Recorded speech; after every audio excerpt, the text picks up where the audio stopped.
Hey guys, this is Thomas over here, nursemoneytalk.com. And in this video, what I want to do is I want to talk about whether or not you can start in the ICU as a new nurse. And if you can, if that's even a good starting point for new nurses. But before I get into that, if you're not already subscribed, I want to go ahead and invite you to hit that subscribe button on this channel. Talk about all things related to nurse, nursing student, and of course, nurse life.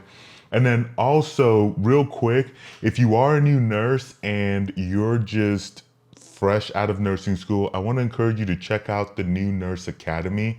You can go to it by going to nursemoneytalk.com/new nurse academy. You'll see the link on the screen and also it'll be in the descriptions below. And pretty much what the new Nurse Academy is, it's a program course that essentially bridges the gap of where nursing school left off, like after you graduated. So this is a program slash course that is really geared towards transitioning you from a nursing student to being like an independent practitioner. So definitely check that out, nursemoneytalk.com/new nurse academy. Now, let's go ahead and get into it because here's the deal. I know why this question kind of comes up a fair bit, right? And it comes up because for a couple reasons. One, maybe you're just genuinely confused and you're just trying to kind of assess and look at where all your options are, right? Or maybe you're in the situation where you went to a school and you probably and maybe you are genuinely considering the ICU, but you keep hearing this message over and over and over again of, maybe generally it's older nurses that are saying like, oh, you must start in med surg. All new nurses must start in med surg to hone down your skills, which I've said in, plenty of other videos and also on several articles on nursemoneytalk.com why I don't quite agree with that statement, right? And I'll get into some of those reasons here. Because here's the deal, like if you already know what you want to do, and this kind of gets into the quick answer being that yes, you can start in the ICU as a new nurse, and yes, you should, depending on kind of like what your goals are. And so we'll kind of talk about that for the rest of this video, because if you are the type of person where you already know what you want to do, right? So I'll take, one example that I've seen for everybody, like let's say you wanted to work in mental health, right? Like that is your passion. You went to nursing school specifically for that, right? It doesn't make sense to go to, to start in med surg, spend like a year or two there honing down these skills, a lot of which you won't really use in, mental health nursing, just so you can then turn around a year or two later and get into mental health nursing, especially if you want to do, like maybe like psych nurse practitioner. So you're probably wondering, well, I didn't watch this video for, to talk about mental health nursing.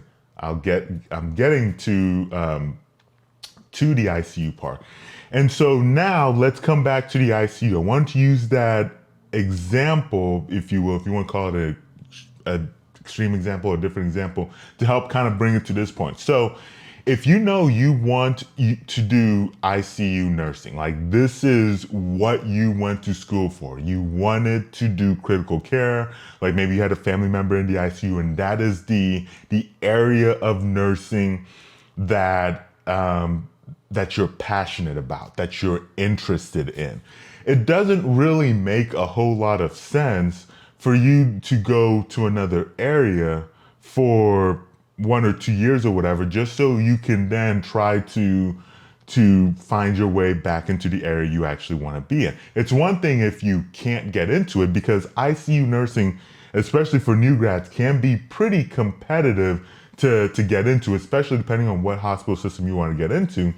But it's one thing if you can't get in, then you have to go through that roundabout way. It's another if you're intentionally trying to take the long path around. The other thing is, like, let's say you want to do a CRNA, a nurse anesthetist. And so you already know that you have to spend about, 1 or 2 years in the ER ICU before you can then even go to CRNA school. Once again, you just added more time. You just added a longer length of time to your goal because now you're starting off going 1 or 2 years somewhere else, right? Before then, you can turn around and then go spend another year or two in the ICU or the ER. Before then, you can apply to go to CRNA school. You kind of you see what I'm saying? Like it just it doesn't make a whole lot of sense to me. I have met plenty of nurses who have started off in the ICU, the ER, psych nursing, like essentially not med surge, and have gone on to have good careers. Just kind of depending on what once again on what they want to do. Now, this might get to some other points. So maybe some other points where you might not want to consider the ICU. So what if you don't know what you want to do, right? Do I think that the ICU is a great starting point? I actually think the ICU is still potentially a great starting point if you don't know what you want to do, if you don't know what specialty of nursing you want to get into. I actually with that same deal, I actually think that med surg nursing as well is also a great field to get into if you get in, especially if you're looking at like general med surg and also like a general ICU. And the reason for that is that I think you get to see a lot of different things and maybe a lot of different kind of like patient conditions and just you get to see a lot of different things, and then at that point then you can potentially focus in on, well, maybe I want to do I don't know, maybe I want to do more heart related things, maybe I want to do more diabetes related things. You still get opportunities to teach. Maybe you end up doing something related to teaching or education. It's kind of like on one hand, like especially if you go into like a general ICU, I look at it more as like a more critical version of the med surge in the sense of like, let me kind of clarify my words, like in the sense of like you get to see a lot of different things and a lot of experiencing a lot of different patient conditions and a lot of different kind of like family dynamics. One other thing that to think about in terms of deciding whether or not ICU, working in ICU as a new nurse is really something you want to do is kind of looking at how well you can stomach that stress or anxiety, right? And so if you look at in terms of stress, anxiety, in the sense of like how critical the patient is, how important every decision and steps you make is, I think the ICU is going to win out on that relative to some other nursing specialties like like the med surg. That's not to diminish the importance of med surg or some of these other roles, or to say that they're not stressful, whatnot. It's just in the sense of like the patients aren't as critical. That's just the fact of the matter. And so if you think that that's going to stress you out, right? And that is going to, like, you're not going to really be able to stomach it, then maybe you might want to consider working your way up there, right? So maybe starting off in med surg as a new nurse, and then potentially maybe working up to like a step down, and then potentially the ICU.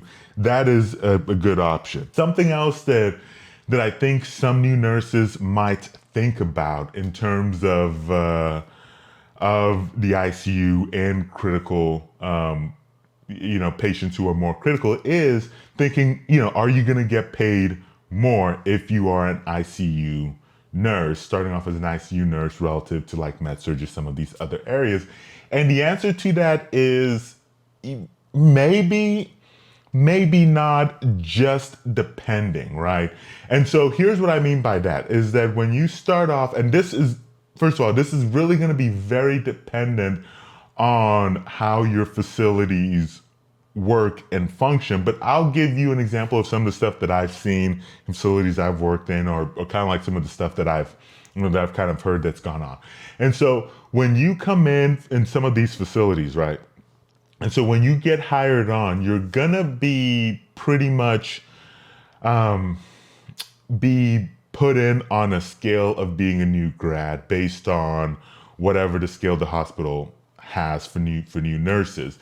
And unless you have like LPN experience or maybe some other experience, depending on how some other hospital experience, depending on how kind of like the hospital factors that in, you're probably going to end up making like the same amount, regardless of whether you start off in med surg or ICUs, for the most part, most likely anyway. And this is going to be because you're probably not going to have a whole lot of negotiating powers. That doesn't mean you still shouldn't negotiate, because I have a video that's up here that I'll put up there. It'll also be in the descriptions below, where I talked about the importance of negotiating your salary as a new nurse.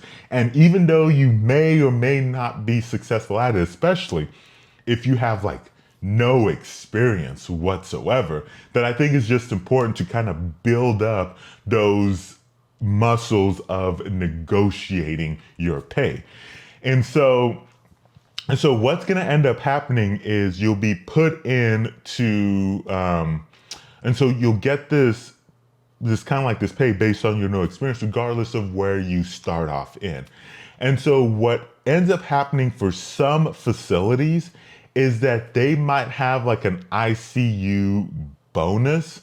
And whereas like if you go and if you work in the ICU, you'll get almost like well, not almost, it ends up being like an extra shift differential just for you being in the ICU, or some of like maybe like another area that's critical, or maybe some like specialized needs. And so that's really how I've seen some hospitals be able to navigate that. A lot of times, given that you have no negotiating power whatsoever, because you're a new nurse, and HR ends up coming in and taking over, or the nurse recruiter, whatever, ends up coming in and taking over that negotiating. Some facilities that I've seen, even the nurse managers don't have a whole lot of power when it comes to negotiating. They pretty much have like kind of centralized that so much with HR.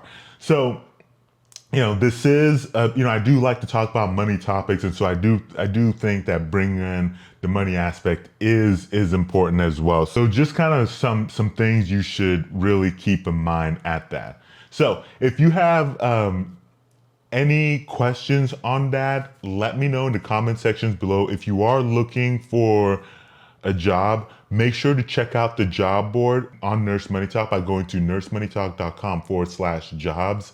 Link will also be in the descriptions below. Thank you so much for watching, and I'll catch you very soon in that next video.